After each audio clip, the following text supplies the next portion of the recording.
Always സ്റ്റുഡൻറ്റിൻ്റെ പുതിയൊരു ക്ലാസ്സിലേക്ക് എല്ലാവർക്കും സ്വാഗതം. ഇന്നത്തെ ക്ലാസ്സിൽ നമ്മൾ 2024 ഓഗസ്റ്റ് 22 കറണ്ട് അഫയേഴ്സാണ് നോക്കാനായിട്ട് പോകുന്നത്. ആദ്യത്തേത് നോക്കാം. New polio strain in Meghalaya. അതായത് മേഘാലയയിൽ പുതിയതായിട്ടൊരു പോളിയോയുടെ വകഭേദം കണ്ടെത്തിയിട്ടുണ്ട് എന്നാണ് റിപ്പോർട്ട് വരുന്നത്. അപ്പോൾ അതിനെക്കുറിച്ചാണ് നമ്മൾ നോക്കാൻ പോകുന്നത്. The World Health Organization is investigating a suspected new strain of polio in a 2-year-old child from Meghalaya. മേഘാലയയിലുള്ള 2 വയസ്സുള്ള ഒരു കുട്ടിക്ക് ഒരു പുതിയ പോളിയോ വകഭേദം റിപ്പോർട്ട് ചെയ്യുന്നുണ്ട് എന്നുള്ളത് WHO സംശയിക്കുന്നു. അപ്പോൾ അതിനെക്കുറിച്ച് ഇൻവെസ്റ്റിഗേറ്റ് ചെയ്യാണ് world health organisation. Crippling and potentially deadly viral infectious disease affecting the nerve system largely affects children under 5 years of age. അതായത് അംഗവൈകല്യത്തിന് കാരണമാകുന്ന ചില സമയത്ത് അത്രയും ഡെഡ്ലി ആയിട്ടുള്ളൊരു വൈറൽ ഇൻഫെക്ഷ്യസ് ഡിസീസാണ് ഈ ഒരു പോളിയോ എന്ന് പറയുന്നത്. സാധാരണ 5 വയസ്സിൽ താഴെയുള്ള കുട്ടികൾക്കാണ് ഇത് കൂടുതലായിട്ടും എഫക്റ്റ് ചെയ്ത് കാണാറ്. അതിനുള്ള വാക്സിൻ എന്ന് പറയുന്നത് ഓറൽ പോളിയോ വാക്സിനാണ്. അപ്പോൾ അത് ജനന സമയത്ത് കൊടുക്കും, പിന്നെ 6, 10, 14 ആഴ്ചകളിൽ കൊടുക്കും. പിന്നെ ബൂസ്റ്റർ ഡോസുകൾ 16 മുതൽ 24 മാസത്തിൻ്റെ ഇടയ്ക്ക് കൊടുക്കും. അപ്പോൾ ഇന്ത്യയുടെ കേസിൽ പറയുകയാണെങ്കിൽ ഇന്ത്യ 2014 പോളിയോ ഫ്രീ ആയിട്ട് വേൾഡ് ഹെൽത്ത് ഓർഗനൈസേഷൻ ഡിക്ലെയർ ചെയ്തിരുന്നു. 2011 വൈൽഡ് പോളിയോ വൈറസിൻ്റെ അവസാനത്തെ കേസ് ഇന്ത്യയിൽ ഡിക്ലെയർ ചെയ്തു. അപ്പോൾ 2011 ലാസ്റ്റ് കേസ് റിപ്പോർട്ട് ചെയ്തതിന് ശേഷം പിന്നെ കേസൊന്നും ഇല്ലാത്ത കാരണം 2014 ഇന്ത്യനെ പോളിയോ ഫ്രീ നേഷനായിട്ട് WHO ഡിക്ലെയർ ചെയ്തായിരുന്നു. അപ്പോൾ ഇത്രയും കാര്യങ്ങൾ ഒന്ന് നോട്ട് ചെയ്യുക. അപ്പോൾ ഈ ഒരു പോളിയോ സ്ട്രെയിൻ പുതിയതായിട്ട് കണ്ടെത്തിയത് വാക്സിൻ ഡ്രിവൺ പോളിയോ ആണെന്നാണ് പറയുന്നത്. അതായത് വാക്സിൻ കൊടുത്തിട്ട് അതിൽ നിന്ന് ജനറേറ്റ് ചെയ്ത് അല്ലെങ്കിൽ പതിയെ ഡെവലപ്പ് ചെയ്ത് വന്നിട്ടുള്ള ഒരു പോളിയോ സ്ട്രെയിൻ ആണെന്നാണ് സസ്പെക്റ്റ് ചെയ്യുന്നത്. അപ്പോൾ അതിനെക്കുറിച്ചിട്ടാണ് WHO ഇപ്പോൾ ഇൻവെസ്റ്റിഗേഷൻ ചെയ്യുന്നത്. അപ്പോൾ ഈ ഒരു പോളിയോൻ്റെ ബേസിക് ഡീറ്റെയിൽസ് ഇത്രയും മനസ്സിലാക്കുക. അടുത്തത് ജൻ പോഷൻ കേന്ദ്രാസ് എന്ന് പറഞ്ഞിട്ടുള്ളൊരു സ്കീമാണ്. Central government launched a pilot programme to transform 60 fair price shops into Jan Poshan Kendras, which will offer nutrition-rich food items and additional income for FPS dealers. അതായത് ഇപ്പം നിലവിലുള്ള ഫെയർ പ്രൈസ് ഷോപ്പുകൾ ജൻ പോഷൻ കേന്ദ്രങ്ങളാക്കി മാറ്റാൻ വേണ്ടി central government ഒരു programme launch ചെയ്തിരിക്കുകയാണ്. അപ്പോൾ അതിൻ്റെ ഉപകാരം എന്താണെന്ന് വെച്ചിട്ടുണ്ടെങ്കിൽ ഈ FPS ഡീലേഴ്സിന് അഡീഷണൽ ഇൻകം കിട്ടും. എന്തുവഴി? ന്യൂട്രീഷൻ റിച്ച് ആയിട്ടുള്ള ഫുഡ് ഐറ്റംസ് ജനങ്ങൾക്ക് ഓഫർ ചെയ്യുന്നതിലൂടെ. അപ്പോൾ അതാണ് ഈ ഒരു ജൻ പോഷൻ കേന്ദ്രാസ് കൊണ്ട് ഉദ്ദേശിക്കുന്നത്. This initiative part of the government's first 100 days programme aims to improve food security, curb malnutrition and increase transparency. അതായത് ഗവൺമെൻറ്റിൻ്റെ ആദ്യ 100 ദിന പരിപാടിയുടെ ഭാഗമായിട്ടാണ് ഈ ഒരു ഇനീഷ്യേറ്റീവ് വരുന്നത്. അപ്പോൾ ഇതിൻ്റെ പ്രധാന ലക്ഷ്യം എന്താണെന്ന് വെച്ചിട്ടുണ്ടെങ്കിൽ ഫുഡ് സെക്യൂരിറ്റി കൊണ്ടുവരാൻ, മാൽന്യൂട്രീഷൻ ഒഴിവാക്കുക, അതുപോലെ തന്നെ ട്രാൻസ്പെറൻസി കൂട്ടുക എന്നുള്ളതാണ്. ഈ ഒരു ഇനീഷ്യേറ്റീവിൻ്റെ കൂടെ തന്നെ ഒരു 7ഓളം ഡിജിറ്റൽ ടൂൾസും ഗവൺമെൻറ് ലോഞ്ച് ചെയ്തിട്ടുണ്ട്. അതിൽ പ്രധാനപ്പെട്ട 3 ഇവിടെ ലിസ്റ്റ് ചെയ്തിട്ടുണ്ട്. FPS Sahay application for paperless financing. അതായത് പേപ്പർ ഇല്ലാതെ ഫിനാൻസ് ചെയ്യാൻ വേണ്ടിയിട്ടുള്ള ഒരു ആപ്ലിക്കേഷനാണ് FPS സഹായ് എന്ന് പറയുന്നത്. പിന്നെ Mera ration app 2.0 for enhanced beneficiary service. അതായത് ഗുണഭോക്താക്കൾക്ക് കൃത്യമായിട്ടുള്ള രീതിയിൽ നല്ല രീതിയിൽ സർവീസ് കിട്ടാനായിട്ടുള്ള ആപ്പാണ് മേരാ റേഷൻ ആപ്പ് 2.0. പിന്നെ a quality management system for better quality കൺട്രോളും ഇതിനോടൊപ്പം തന്നെ ഡിജിറ്റൽ ടൂളായിട്ട് ഗവൺമെൻറ് ലോഞ്ച് ചെയ്തിട്ടുണ്ട്. അപ്പോൾ ജൻ പോഷൻ കേന്ദ്രാസ് എന്ന് പറയുന്ന ഫെയർ പ്രൈസ് ഷോപ്പുകളെ കൺവേർട്ട് ചെയ്തിട്ടാണ് ജൻ പോഷൻ കേന്ദ്രാസ് ആക്കി മാറ്റുന്നത്. ന്യൂട്രീഷൻ റിച്ച് ഫുഡ് അവൈലബിൾ ആക്കുക എന്നുള്ളതാണ് ഇതിൻ്റെ പ്രധാന ലക്ഷ്യം. അടുത്തത് വരുന്നത് ടെറാഹെർട്സ് സ്പെക്ട്രം എന്ന് പറഞ്ഞിട്ടുള്ള ഒരു കൈൻഡ് ഓഫ് സ്പെക്ട്രത്തിനെ കുറിച്ചിട്ടാണ് പറയുന്നത്. THZ ടെറാഹെർട്സ് സ്പെക്ട്രത്തിൻ്റെ ഷോർട്ട് ഫോമാണ് THZ. Spectrum refers to a range of electromagnetic waves with frequencies between 100 GHz to 10 THz. അതായത് 100 ഗിഗാഹെഡ്സ് മുതൽ 10 ടെറാഹെഡ്സ് വരെ ആ ഒരു ഫ്രീക്വൻസിയുടെ ഇടയിൽ വരുന്ന ഇലക്ട്രോമാഗ്നറ്റിക് വേവുകളെയാണ് നമ്മൾ എന്ത് പറയാം, ടെറാഹെഡ്സ് സ്പെക്ട്രം എന്ന് പറയുന്നത്. അതായത് നമ്മുടെ ഇലക്ട്രോമാഗ്നറ്റിക് സ്പെക്ട്രം എടുക്കുകയാണെന്നുണ്ടെങ്കിൽ it lies between microwaves and infrared light. അതായത് ഇലക്ട്രോമാഗ്നറ്റിക് സ്പെക്ട്രത്തിൽ മൈക്രോവേവിൻ്റെയും ഇൻഫ്രാറെഡ് ലൈറ്റിൻ്റെയും ഇടയിൽ കാണുന്ന ഒരു സ്പെക്ട്രമാണ് ടെറാഹെഡ്സ് സ്പെക്ട്രം എന്ന് പറയുന്നത്. Terahertz waves can pass through many materials like clothing, paper and wood but are absorbed by water and metal. കുറേ മെറ്റീരിയൽസിൽ കൂടെ ഈ പറയുന്ന ടെറാഹെഡ്സ് വേവ്സ് പാസ് ചെയ്തു പോകും. അതായത് വസ്ത്രം, അതുപോലെ പേപ്പർ, മരം, അതിൽ കൂടെയൊക്കെ ടെറാഹെഡ്സ് സ്പെക്ട്രം പാസ് ചെയ്തു പോകും. പക്ഷേ വാട്ടറും മെറ്റൽസും ഒക്കെ ഇത്തരം ടെറാഹെഡ്സ് സ്പെക്ട്രത്തിനെ അബ്സോർബ് ചെയ്തെടുക്കും എന്നാണ് പറയുന്നത്. ഇപ്പം കറൻ്റ്ലി ഈ ഒരു സ്പെക്ട്രം യൂസ് ചെയ്യുന്നത് ഇമേജിംഗ്, കമ്മ്യൂണിക്കേഷൻ, സ്പെക്ട്രോസ്കോപ്പി തുടങ്ങിയ മേഖലകളിലാണ്. ഇനി ഇതിൻ്റെ പൊട്ടൻഷ്യൽ യൂസ്, അതായത് പിന്നീട് നമുക്കിതിനെ യൂസ് ചെയ്യാൻ പറ്റുന്ന മേഖലകൾ സെക്യൂരിറ്റി സ്കാനിങ്ങിന്, മെഡിക്കൽ ഇമേജിംഗ്, അതുപോലെ ഹൈ സ്പീഡ് വയർലെസ് കമ്മ്യൂണിക്കേഷൻ, ഇതിനൊക്കെ വേണ്ടി ടെറാഹെഡ്സ് സ്പെക്ട്രം യൂസ് ചെയ്യാൻ പറ്റുമെന്നാണ് പറയുന്നത്. അപ്പോൾ അതിൻ്റെ ഒരു ഇലക്ട്രോമാഗ്നറ്റിക് സ്പെക്ട്രത്തിലെ പൊസിഷൻ മനസ്സിലാക്കുക, പിന്നെ അതിൻ്റെ ഫ്രീക്വൻസി റേഞ്ച് എത്രയാണെന്നുള്ളതൊന്ന് നോട്ട് ചെയ്ത് വെക്കുക.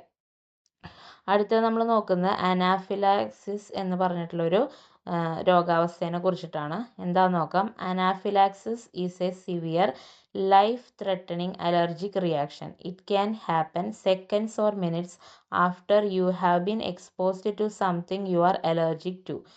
ഈ എക്സാമ്പിൾ പീനട്സ്, ബീ സ്റ്റിങ്സ്, അതൊക്കെ എക്സാമ്പിളായിട്ട് പറയാം.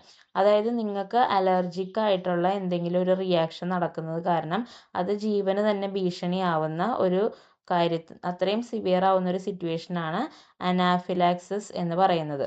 അപ്പോൾ കുറച്ച് നിങ്ങൾക്ക് ആ ഒരു അലർജിക് ആയിട്ടുള്ള എന്തെങ്കിലും ഒരു കാര്യത്തിൽ നിങ്ങൾ എക്സ്പോസ് ആയി കഴിഞ്ഞിട്ടുണ്ടെങ്കിൽ കുറച്ച് സെക്കൻഡുകൾ കൊണ്ടോ മിനിറ്റുകൾ കൊണ്ടോ ഈ ഒരു അനാഫിലാക്സിസ് എന്ന് പറഞ്ഞിട്ടുള്ള ആ ഒരു കണ്ടീഷനിലേക്ക് നമ്മൾ എത്തിച്ചേരാം. ഇപ്പോൾ എക്സാമ്പിൾ പറയുകയാണെങ്കിൽ ചിലർക്ക് പീനട്സ്, അതായത് കപ്പലണ്ടി അലർജി ആയിരിക്കും. ചിലർക്ക് ഈ തേനീച്ച കുത്തി കഴിഞ്ഞിട്ടുണ്ടെങ്കിൽ അതിൻ്റെ അലർജി ഭയങ്കരമായിട്ടുണ്ടാവും. അപ്പോൾ ഇത് ഒക്കെ അനാഫിലാക്സിസ് എന്ന് പറഞ്ഞിട്ടുള്ള ഒരു കണ്ടീഷനിലേക്ക് നയിക്കാം. In anaphylaxis, the immune system releases a flood of chemicals that can cause the body to go into shock. അതായത് ഈ ഒരു സിറ്റുവേഷനിലേക്ക് പോയി കഴിഞ്ഞിട്ടുണ്ടെങ്കിൽ നമ്മുടെ ഇമ്മ്യൂൺ സിസ്റ്റം ബോഡിയിലേക്ക് ഒരുപാട് കെമിക്കൽസിനെ റിലീസ് ചെയ്യും. അപ്പോൾ അത് നമ്മുടെ ബോഡിക്ക് പെട്ടെന്നൊരു ഷോക്കായിട്ട് മാറിയിട്ടാണ് അനാഫിലാക്സിസ് എന്ന് പറഞ്ഞിട്ടുള്ള ഒരു കണ്ടീഷനിലേക്ക് മാറുന്നത്. ഇപ്പോൾ ഇത് ന്യൂസിൽ വരാൻ കാരണം US FDA approved the first nasal spray Neffy for treating several allergic reactions, offering a needle-free alternative to traditional injection like EpiPen. അതായത് ഇത്രയും നാളും അനാഫിലാക്സിസിന് അവൈലബിൾ ആയിട്ടുണ്ടായിരുന്നത് ഇഞ്ചക്ഷനുകളാണ്. EpiPen പോലെയുള്ള ഇഞ്ചക്ഷനുകൾ വെച്ചിട്ടാണ് നമുക്കിപ്പോൾ അനാഫിലാക്സിസ് ട്രീറ്റ് ചെയ്യാൻ പറ്റണ്ടായിരുന്നത്. അപ്പോൾ ഇപ്പോൾ പുതിയതായിട്ട് US FDA ഒരു അപ്രൂവൽ കൊടുത്തിരിക്കുകയാണ് ഒരു തരം നേസൽ സ്പ്രേക്ക്. അതിൻ്റെ പേര് നെഫി എന്നാണ് ആ നേസൽ സ്പ്രേയുടെ പേര്. അത് വെച്ചിട്ട് എന്ത് ചെയ്യാൻ പറ്റും, ഈ അലർജിക് റിയാക്ഷൻസ് ട്രീറ്റ് ചെയ്യാനായിട്ട് പറ്റും. അപ്പോൾ അതോടുകൂടി നീഡിൽ ആവശ്യമില്ലാത്തൊരു ചികിത്സാ രീതി നമുക്ക് കിട്ടുകയാണ്. Developed by ARS Pharmaceuticals Incorporate, Neffy is intended for emergency use in adults and children over 66 pounds experiencing anaphylaxis. അപ്പോൾ ARS Pharmaceuticals ആണ് ഇത് ഡെവലപ്പ് ചെയ്തിരിക്കുന്നത്. ഇത് യൂസ് ചെയ്യാനായിട്ട് ഉദ്ദേശിക്കുന്നത് 66 പൗണ്ടിന് മുകളിലുള്ള അഡൽട്സിലും ചിൽഡ്രനിലുമാണ് ഇത് കൂടുതലായിട്ട് യൂസ് ചെയ്യാനായിട്ട് ഉദ്ദേശിക്കുന്നത്. അപ്പോൾ ഈ ഒരു കണ്ടീഷനെ കുറിച്ച് മനസ്സിലാക്കുക. അടുത്തത് global finance central banker report cards 2024. The Reserve Bank of India Governor has been awarded an A+ rating for the second consecutive year in the Global Finance Central Banker Report Cards 2024. അതായത് 2024 global finance central banker report കാർഡിൽ ഇന്ത്യയിലെ RBI ഗവർണറായിട്ടുള്ള Shaktikanta ദാസിന് A+ rating രണ്ടാമത്തെ തുടർച്ചയായിട്ടുള്ള വർഷം കിട്ടിയിരിക്കുകയാണ് എന്നാണ് പറയുന്നത്. അപ്പോൾ the central bank report cards are published annually by Global Finance, a magazine that has been grading central bank governors since 1994. 1994 മുതൽ ലോകത്തിലെ സെൻട്രൽ ബാങ്ക് ഗവർണേഴ്സിനെ റാങ്ക് ചെയ്യുന്ന അല്ലെങ്കിൽ ഗ്രേഡ് ചെയ്യുന്ന ഒരു മാഗസീനാണ് ഗ്ലോബൽ ഫിനാൻസ് എന്ന് പറയുന്നത്. അവരാണ് ഈ ഒരു റിപ്പോർട്ട് കാർഡ് പ്രസിദ്ധീകരിക്കുന്നത്. The report grades the central bank governors of nearly 100 countries. The rating range from A+ for excellent performance to F for outright failure. അതായത് ഏകദേശം 100ഓളം രാജ്യങ്ങളിലെ സെൻട്രൽ ബാങ്ക് ഗവർണേഴ്സിനെയാണ് ഇവർ ഗ്രേഡ് ചെയ്യുന്നത്. ഏറ്റവും നല്ല പെർഫോമൻസിന് A+ഉം അതുപോലെ ഏറ്റവും മോശം പെർഫോമൻസിന് F ഗ്രേഡും ആണ് ഇവർ കൊടുക്കുക. This recognition highlights his exceptional performance in managing India's monetary policy, particularly in areas such as inflation control, economic growth, currency stability, and interest rate management. അപ്പോൾ ഈ ഒരു റിപ്പോർട്ടിൽ ഈ ഒരു നമ്മുടെ RBI ഗവർണർക്ക് ഇത്രയും നല്ല റേറ്റിംഗ് കിട്ടാനുള്ള കാരണം അദ്ദേഹത്തിൻ്റെ ഇന്ത്യൻ മോണിറ്ററി പോളിസിയുടെ മാനേജ്മെൻ്റ് ആണ്. പ്രത്യേകിച്ച് ഇൻഫ്ലേഷൻ കൺട്രോളും അതുപോലെ തന്നെ currency stability, interest rate management, economic growth, അതിലൊക്കെ അദ്ദേഹം നല്ല രീതിയിൽ മാനേജ് ചെയ്തു. അതുകൊണ്ടാണ് അദ്ദേഹത്തിന് A+ ഗ്രേഡ് ലഭിച്ചത്. അപ്പോൾ ഈ ഒരു റിപ്പോർട്ട് കാർഡ് ആരാണ് പ്രസിദ്ധീകരിക്കുന്നത് എന്നുള്ള കാര്യം കൃത്യമായിട്ട് നോട്ട് ചെയ്ത് വെക്കുക. അടുത്തത് ഷിവേലൂച്ച് വോൾക്കാനോ എന്ന് പറഞ്ഞിട്ടുള്ള റഷ്യയിലുള്ള ഒരു വോൾക്കാനിക് ഇറപ്ഷനെ പറ്റിയാണ് പറയുന്നത്. Shiveluch volcano in Russia erupted following a 7.0 magnitude earthquake of the country's eastern coast. അതായത് റഷ്യയുടെ ഈസ്റ്റേൺ കോസ്റ്റിൽ 7.0 മാഗ്നിറ്റ്യൂഡുള്ള ഒരു ഭൂമികുലുക്കം സംഭവിച്ചപ്പോൾ അവിടുത്തെ ഷിവേലൂച്ച് വോൾക്കാനോ എന്തായി, ഇറപ്റ്റായി എന്നാണ് പറയുന്നത്.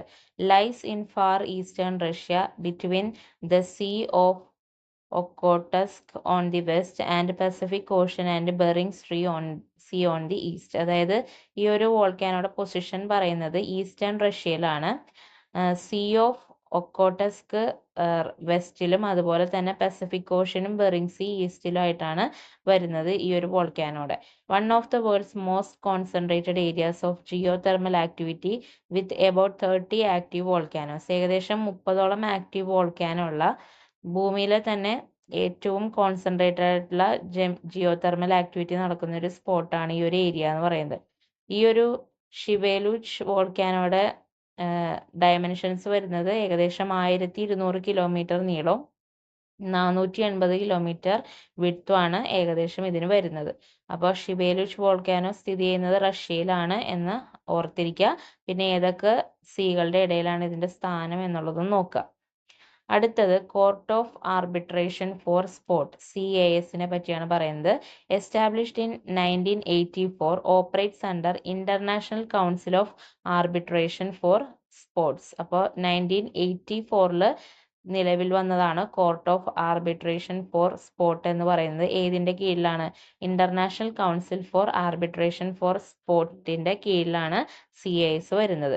It is an independent institution focused on resolving sports-related disputes through arbitrations or mediation, adapting procedural rules to the sports world's need. അതായത് പ്രധാനമായിട്ടും സ്പോർട്സുമായി ബന്ധപ്പെട്ട് എന്തെങ്കിലുമൊക്കെ ഒരു പ്രശ്നം ഉണ്ടായിക്കഴിഞ്ഞാൽ അതിൽ മീഡിയേഷൻ കൊണ്ടുവന്ന് പല പ്രൊസീജിയറൽ റൂൾസ് അപ്ലൈ ചെയ്തിട്ട് അതിനൊരു സമവായ ചർച്ച അല്ലെങ്കിൽ അതിനൊരു സമാധാനം അല്ലെങ്കിൽ ആ ഒരു പ്രശ്നം പരിഹരിക്കുക എന്നുള്ളതാണ് ഈ ഒരു ഇൻസ്റ്റിറ്റ്യൂഷന്റെ പ്രധാന ഉദ്ദേശം. CAS criticised united world wrestling rules for penalising athletes for falling a second day weight in. അതായത് ഈ ഒരു CAS ഇപ്പം ഈ അടുത്തിടെ ഈ വേൾഡ് റെസ്ലിംഗ് റൂൾസിനെ എന്തായി ഒന്ന് അവരതിനെ ക്രിട്ടിസൈസ് ചെയ്തു. കാരണം അവരുടെ റൂൾസ് കുറച്ച് ഭയങ്കര സ്ട്രിക്റ്റ് ആണ് എന്നുള്ളതിൻ്റെ പേരിൽ അത് അതിര് കടന്ന രീതിയിൽ സ്ട്രിക്റ്റ് ആണ് എന്നുള്ള രീതിയിൽ ഈ CAS യുണൈറ്റഡ് വേൾഡ് റെസ്ലിംഗ് റൂൾസിനെ ക്രിട്ടിസൈസ് ചെയ്തിരുന്നു. അതിൻ്റെ കാരണം നിങ്ങൾക്കറിയാം, നമ്മുടെ ഇന്ത്യക്കാരിയായിട്ടുള്ള വിനേഷ് ഫോഗട്ടിന് 100 ഗ്രാം തൂക്കം കൂടുതലാണ് എന്ന് പറഞ്ഞിട്ട് 50 കിലോഗ്രാം റെസ്ലിംഗ് ഇവൻറ്റിൽ 2024 പാരീസ് ഒളിമ്പിക്സിൽ മത്സരിക്കാൻ പറ്റിയില്ല. അപ്പോൾ അതെന്നൊക്കെ പറയുന്നത് കുറച്ച് സ്ട്രിഞ്ചൻ്റ് ആയിട്ടുള്ള റൂളാണ് എന്നുള്ളതാണ് ഇപ്പോൾ CAS ക്രിട്ടിസൈസ് ചെയ്തത്. അപ്പോൾ ആ ഒരു കേസ് CASന്റെ മുന്നിൽ വന്നപ്പോൾ അവർ റൂൾ അനുസരിച്ച് വിനേഷ് ഫോഗട്ട് എന്തായാലും അയോഗ്യയാണെന്ന് തന്നെ പ്രഖ്യാപിച്ചു. പക്ഷെ അത് റൂളിനെ ബേസ് ചെയ്തിട്ടാണ് പ്രഖ്യാപിച്ചതെങ്കിലും അത്തരം റൂൾസ് കുറച്ച് അതിര് കടന്നതാണ് എന്നാണ് CAS ഇപ്പോൾ യുണൈറ്റഡ് വേൾഡ് റെസ്ലിംഗ് റൂൾസിനെ ക്രിട്ടിസൈസ് ചെയ്ത് പറഞ്ഞിരിക്കുന്നത്. ലാസ്റ്റ് പാരഗ്രാഫ് അതാണ് പറയുന്നത്. CAS denied Indian wrestler Vinesh Phogat any relief after she was disqualified for being 100 gram over the weight limit on the second day of 50 kg wrestling event at Paris 2024 Olympics. ആ ഒരു പ്രശ്നം കാരണമാണ് ഈ ഒരു court of arbitration for sports united world wrestling റൂൾസിനെ criticise ചെയ്തത്. അപ്പോൾ ആ ഒരു ഇൻസ്റ്റിറ്റ്യൂഷനെ പറ്റിയിട്ട് ബേസിക് ആയിട്ടുള്ള ഒരു ഐഡിയ ഉണ്ടാക്കി വെക്കുക. ഓക്കെ, അപ്പോൾ ഇത്രയാണ് നമ്മൾ ഇന്നത്തെ വീഡിയോയിൽ ക്ലാസ്സിൽ കവർ ചെയ്യുന്നത്. അപ്പോൾ നിങ്ങൾക്ക് വീഡിയോ ഹെൽപ്ഫുൾ ആയെന്ന് വിചാരിക്കുന്നു. അടുത്ത വീഡിയോ ആയിട്ട് കാണുന്നവരെ എല്ലാവർക്കും താങ്ക്സ് ഫോർ വാച്ചിങ്.